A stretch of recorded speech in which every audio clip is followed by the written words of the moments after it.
Chapter 5. Jill took in their new surroundings as she caught her breath, feeling like she was a character in a nightmare that had just taken a turn into grand fantasy.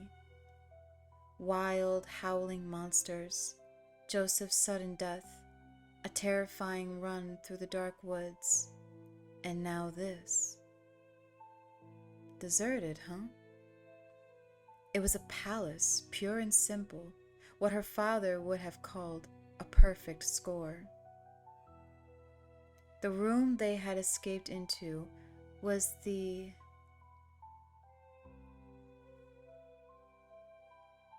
epitome of lavish. It was huge, easily bigger than Jill's entire house. Tiled in gray-flecked marble and dominated by a white, carpeted staircase that led to a second-floor balcony. Arched marble pillars lined the ornate hall, supporting the dark, heavy wood balustrade of the upper floor.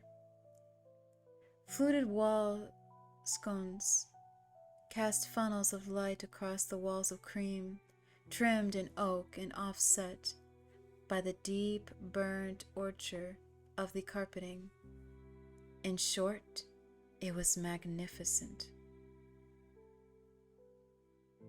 "What is this?" Barry muttered. No one answered him. Jill took a deep breath and decided immediately that she didn't like it. There was a sense of wrongness to the vast room, an atmosphere of vague oppression. It felt haunted somehow, though by who or what, she couldn't say. Beats the hell out of getting eaten by mutant dogs, though, gotta give it that much. And on that trail of thought, God, poor Joseph. There had been time to mourn him, and there wasn't time now, but he would be missed. She walked toward the stairs, clutching her handgun, her footsteps muffled by the plush carpet that led from the front door.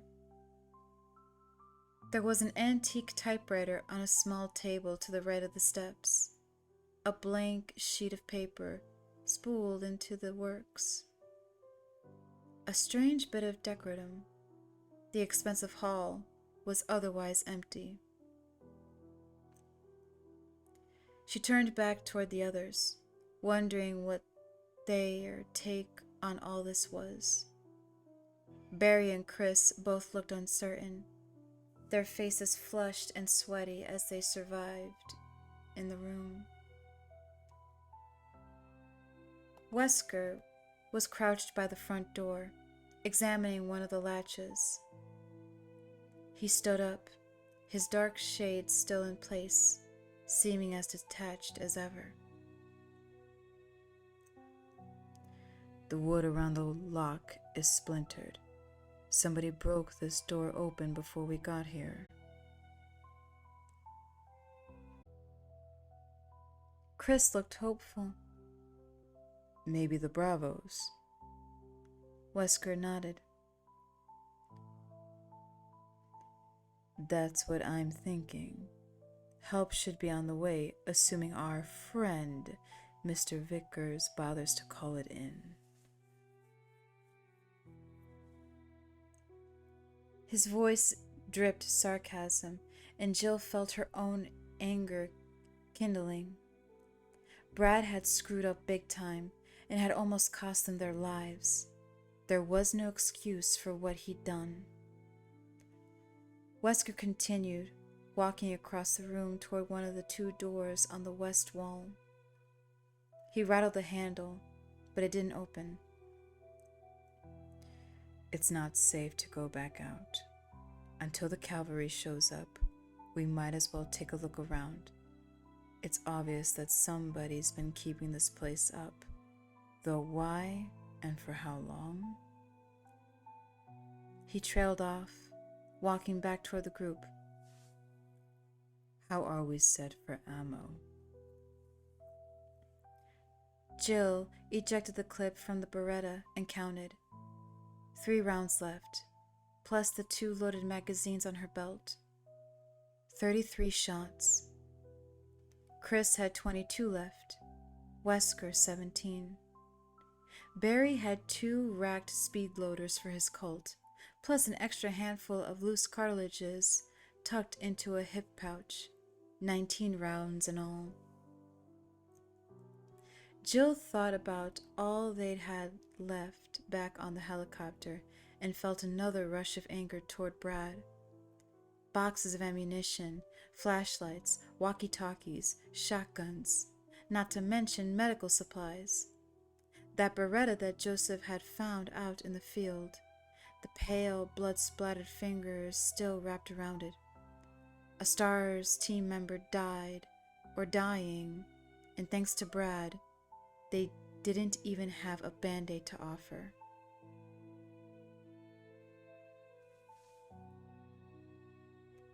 Thump.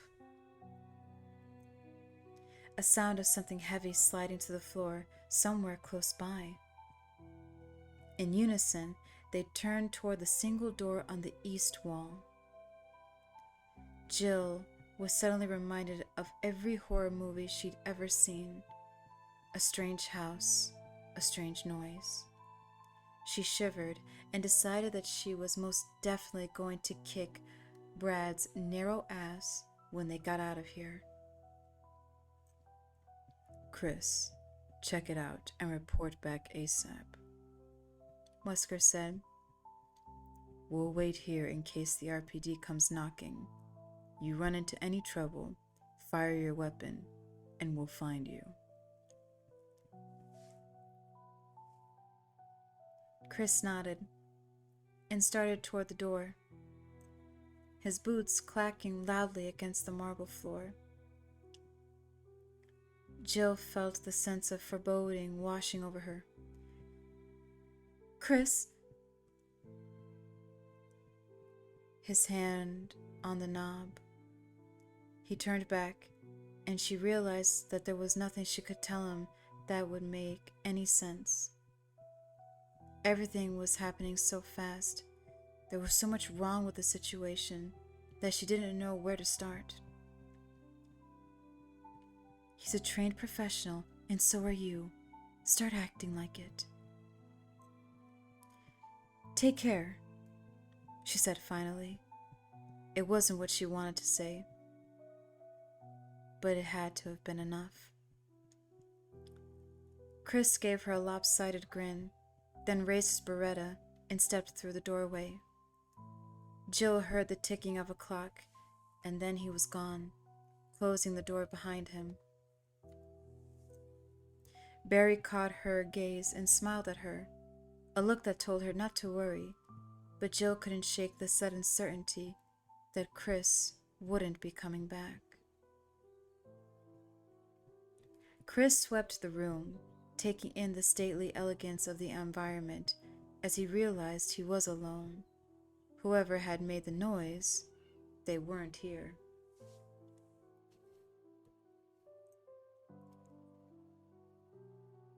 The solemn ticking of a grandfather clock filled the cool air, echoing off of shining black and white tiles.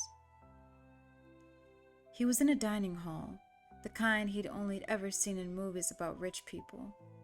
Like the front room, this one had incredibly high ceiling and a second-floor balcony, but it was also decorated with expensive-looking art and had an inset fireplace at the far end, complete with a coat of arms, and crossed swords hung over the mantel.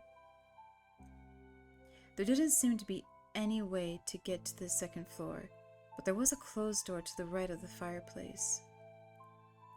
Chris lowered his weapon and started for the door, still awed by the wealth of the quote-unquote abandoned mansion that the Stars had stumbled into. The dining room had polished redwood trim and expensive-looking artwork on the beige stucco walls. surrounding a long wooden table that ran the length of the room. The table had to seat at least 20, though it was only set for a handful of people. Judging from the dust on the lacy placemats, nothing had been served for weeks. Except no one is supposed to have been here for 30 years, let alone hosted a formal dinner. Spencer had this place closed down before anyone ever stayed here. Chris shook his head. Obviously, someone had reopened it a long time ago. So how was it that everyone in Raccoon City believed the Spencer estate to be boarded up, a crumbling ruin out in the woods? More importantly, why had an umbrella lied to Irons about its condition?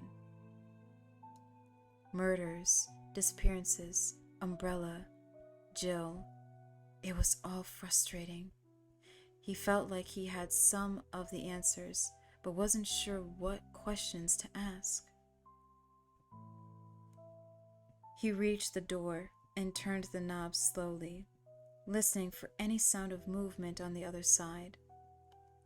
He could hear anything over the ticking of the old clock. It was set against the wall, and each movement of the second hand reverberated hollowly, amplified by the cavernous room. The door opened into one side of a narrow corridor, dimly lit by antique light fixtures. Chris quickly checked both directions. To the left, the hallway took a sharp turn away from where he stood, widening out. He saw the edge of a patterned brown run on the floor there. He wrinkled his nose, frowning. There was a vague odor in the air, a faint scent of something unpleasant, something unfamiliar. He stood in the doorway another moment, trying to place the smell.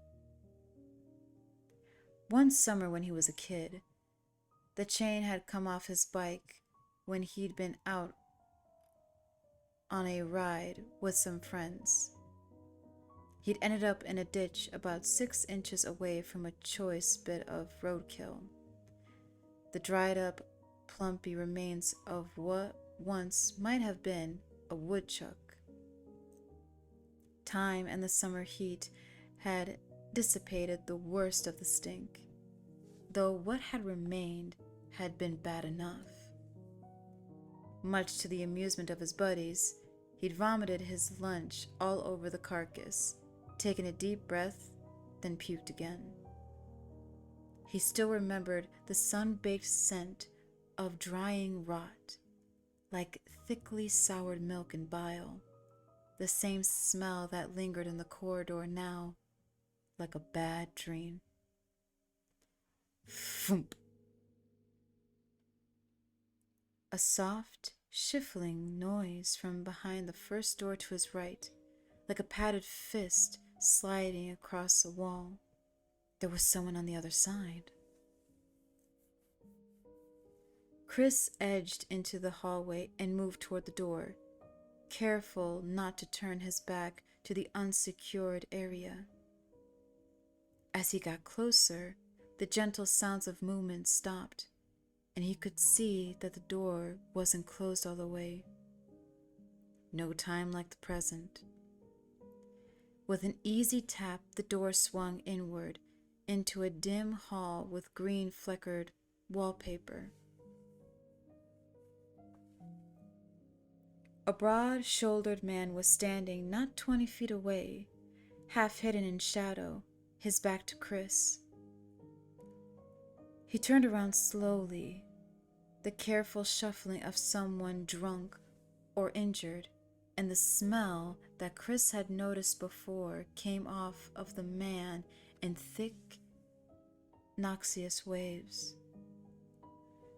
His clothes were tethered and stained, the back of his head patchy with sparse, scraggly hair.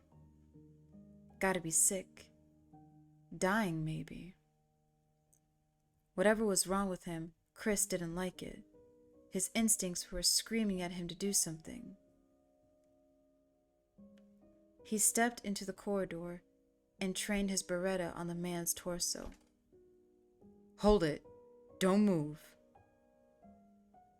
The man completed his turn and started toward Chris, shambling forward into the light. Its face was deathly pale, except for the blood smeared from its rotting lips. Flaps of dried skin hung from its sunken cheeks, and the dark wells of the creature's eye sockets glittered with hunger as it reached out for skeletal hands. Chris fired 3 shots that smacked into the creature's upper chest in a fine spray of crimson. With a gasping moan, it crumbled to the floor, dead. Chris staggered back, his thoughts racing in time with his hammering heart. He hit the door with one shoulder, was vaguely aware that it latched closed behind him, and as he stared at the fallen, stinking heap, dead. That thing's the walking goddamn dead. The cannibal attacks in Raccoon, all of them near the forest. He'd seen enough late-night movies to know what he was looking at, but he still couldn't believe it. Zombies. No way. That was fiction, but maybe some kind of a disease mimicking the symptom.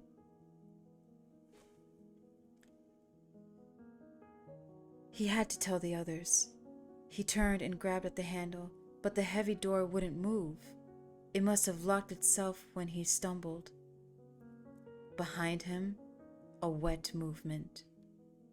Chris spun, eyes wide, as the twitching creature clawed at the wooden floor, pulling itself toward him in an eager, single-minded silence. Chris realized that it was drooling, and the sight of the sticky pink rivulets pooling to the wood floor finally spurred him to action. He fired again, 2 shots into the thing's decaying, upturned face. Dark holes opened up in its knobby skull, sending tiny rivers of fluid and fleshly tissue through its lower jaw. With a heavy sigh, the rotting thing settled to the floor in a spreading red lake. Chris didn't want to make any bets on it staying down. He gave one more futile link on the door and then stepped carefully past the body, moving down the corridor.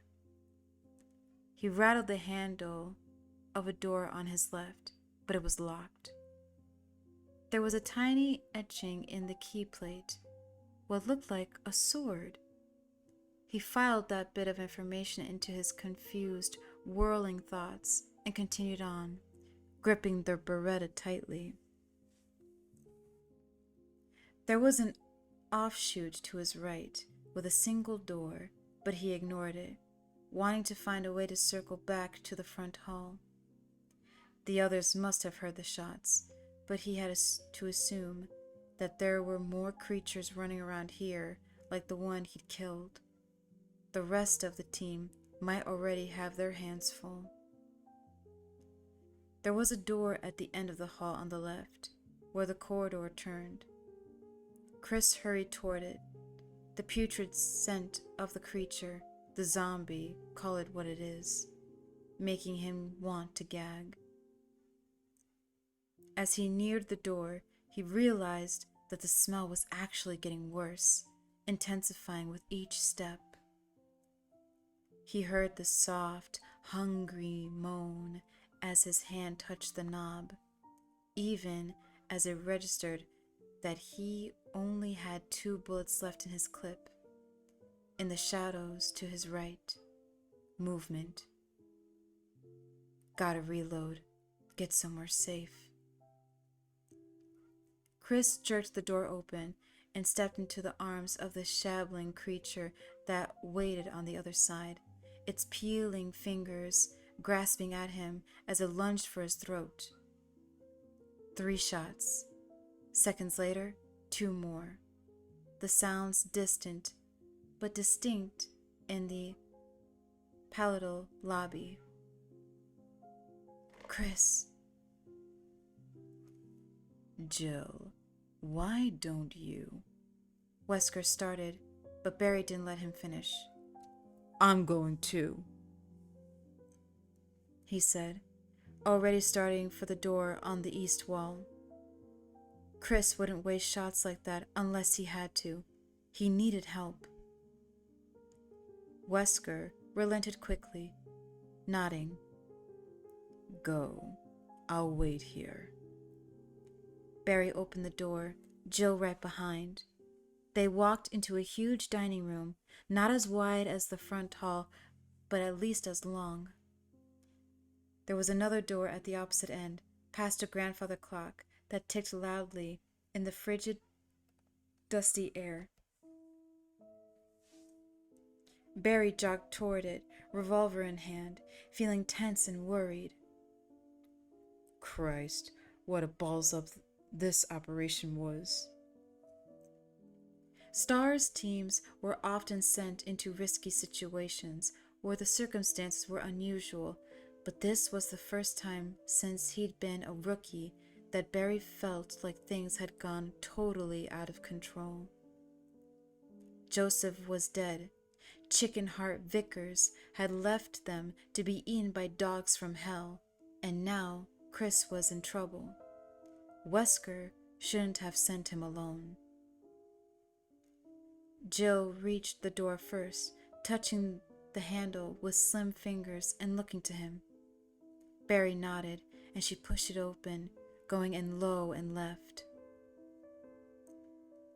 Barry took the other side, both of them sweeping an empty corridor. Chris? Jill called out quietly, but there was no answer. Barry scowled, sniffing the air. Something smelled like rotting fruit. I'll check the doors, Barry said. Jill nodded and edged to the left, alert and focused. Barry moved toward the first door, feeling good that Jill was at his back. He thought she was kind of bitchy when she'd first transferred, but she was proving to be a bright and capable soldier, a welcome addition to the Alphas. Jill let out a high-pitched gasp of surprise, and Barry spun, the scent of decay suddenly thick in the narrow hall. Jill was backing away from an opening at the end of the corridor, her weapon trained on something Barry couldn't see. Stop! Her voice was high and shaky, her expression horrified, and she fired once, twice, still backing toward Barry, her breathing fast and shallow. Get clear, left. He raised the Colt as she moved out of the way, as a tall man stepped into view. The figure's arms were stretched out like a sleepwalker's, the hands frail and grasping. Barry saw the creature's face then and didn't hesitate. He fired, a .357 round peeling the top of its ashen skull away in an explosive blast, blood coursing down its strange, terrible features and staining the cataracts of its pale, rolling eyes. It pitched black, sprawling face up at Jill's feet.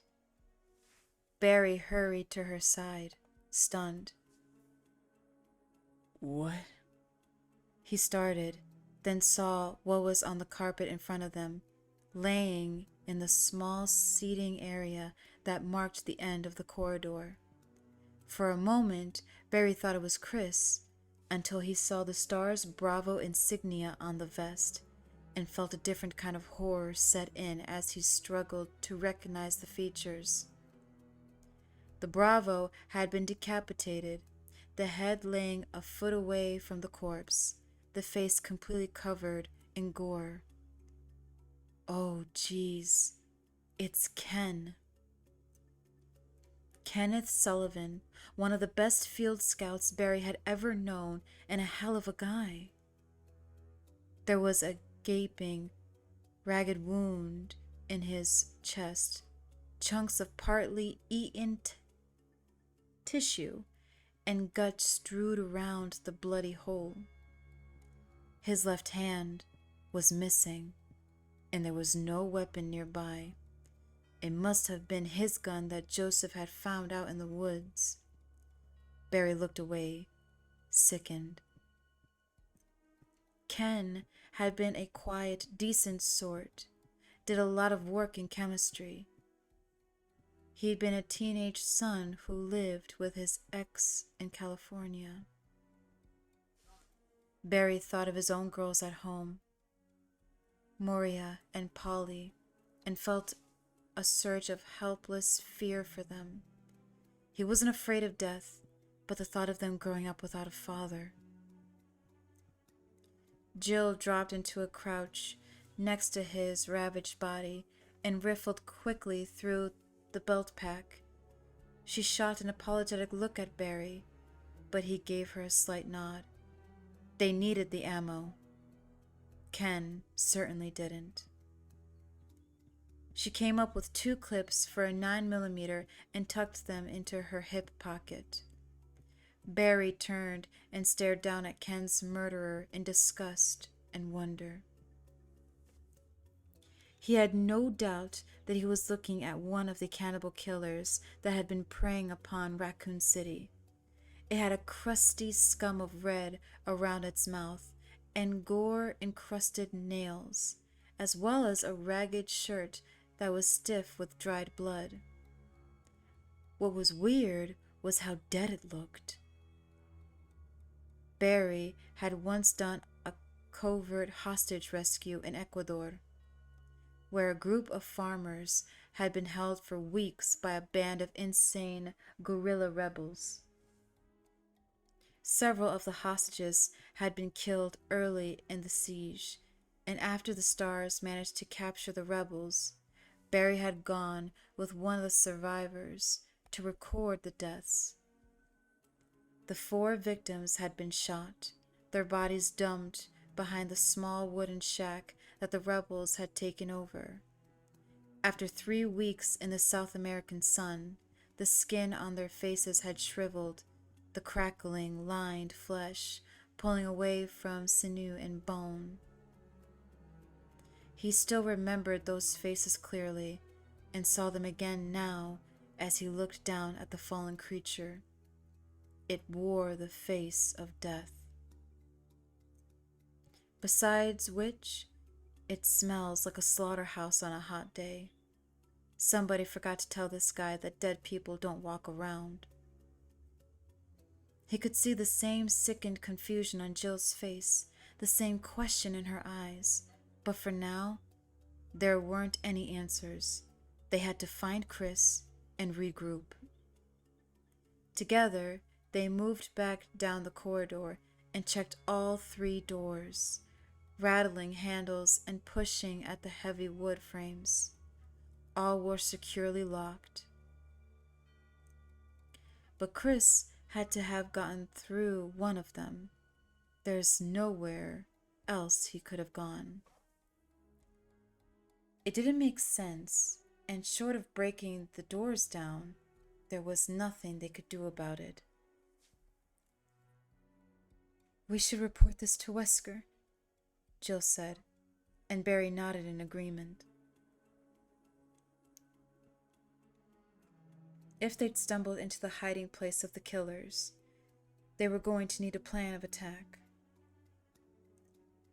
They ran back through the dining room, the stale air relief after the corridor's reek of blood and decay. They reached the door back to the main hall and hurried through.